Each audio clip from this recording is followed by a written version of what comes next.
Riley, Harrison, cross kick again.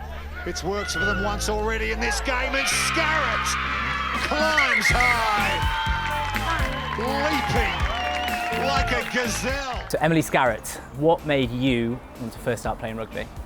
It's a good question. I first went along when my brother went along, so he's 3 years older than me. Dad just took him down for the first time.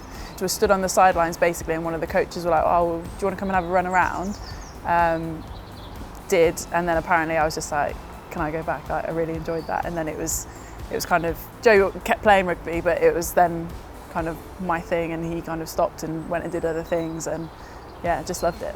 I knew there was something about it. But obviously at 5 years old, the memories aren't particularly vivid. But yeah, there's loads of photographs and stuff. And from what my parents have told me, I just loved it. Still do love it, hence why I'm still here. Emily Scarratt with an opportunity to put England in front for the first time in this match. And she's nailed it. What was that like for you when you got that first phone call, first email, how did it come through? Yeah, it was a weird one actually. So I just finished my A-levels, gone on that typical first holiday with your friends when you're 18. You're about to all go off to uni, so you're off having a lovely time somewhere hot.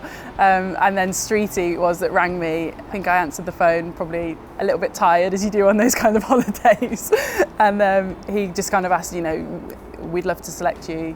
Would you like to come and play in the Nations Cup as it was back then? And I was like, yes, I would love to. But then all of a sudden I was like, flipping heck, I need to sort myself out. Went straight down to the hotel reception to see if they had a gym there, because I had no concept if they did or not at that point. But yeah, it was an amazing phone call to receive. Timing obviously wasn't ideal, but yeah, it was cool. It was very cool. I know you've had lots and lots of highs in your career, but the one that stands out is France 2014. What's it like waking up in the morning of a World Cup final? Yeah, it's a really weird one to kind of try and quantify and explain. I think at the time you're in a place where you're like convincing yourself it's just another game.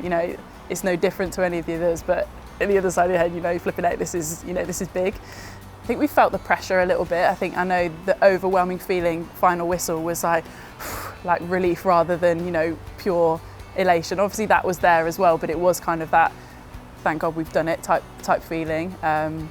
So yeah, I think it was just about keeping your head down, sticking to process, all of the boring stuff that your coaches always bang on about, and just trying not to think too much about the enormity of the challenge. And then from that feeling to, I guess, the elation of scoring in a World Cup final. There are very, very few people who get to do that in a winning World Cup. So kind of when you think back of that and you watch the footage, what goes through your head? Yeah, it's not something I watch back too often, if I'm honest, but I remember we'd kicked to the line out.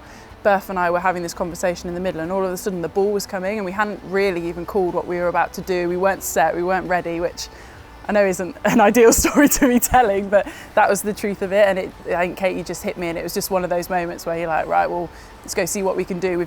We're not in the best position set up for this, so let's go and see what happens. And I suppose luckily for me, managed to break a few tackles and step some. And Laura Keats still to this day claims that she was on my inside and I should have passed it to her, but I'm not so sure. But yeah, amazing feeling. I think for me, the overriding feeling of scoring that try was just the reaction from obviously the crowd there and all of the other girls, because I think at that point we probably knew that, barring any real disasters and dramas, that was probably it.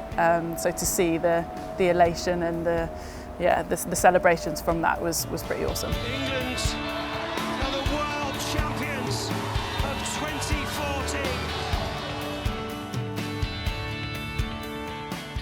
I was doing my research on Emily Scarratt, and I found one interview which says you have a bit of black coal from your granddad that you carry around. Is that something you still do? Where have you found that?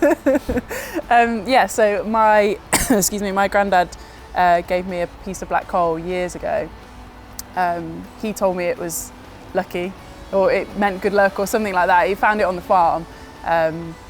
So yeah, I just believed what he said. I hope it wasn't lying. I still have it. So I have like this little kind of tin that's got a few like special bits in it, and that's one of them.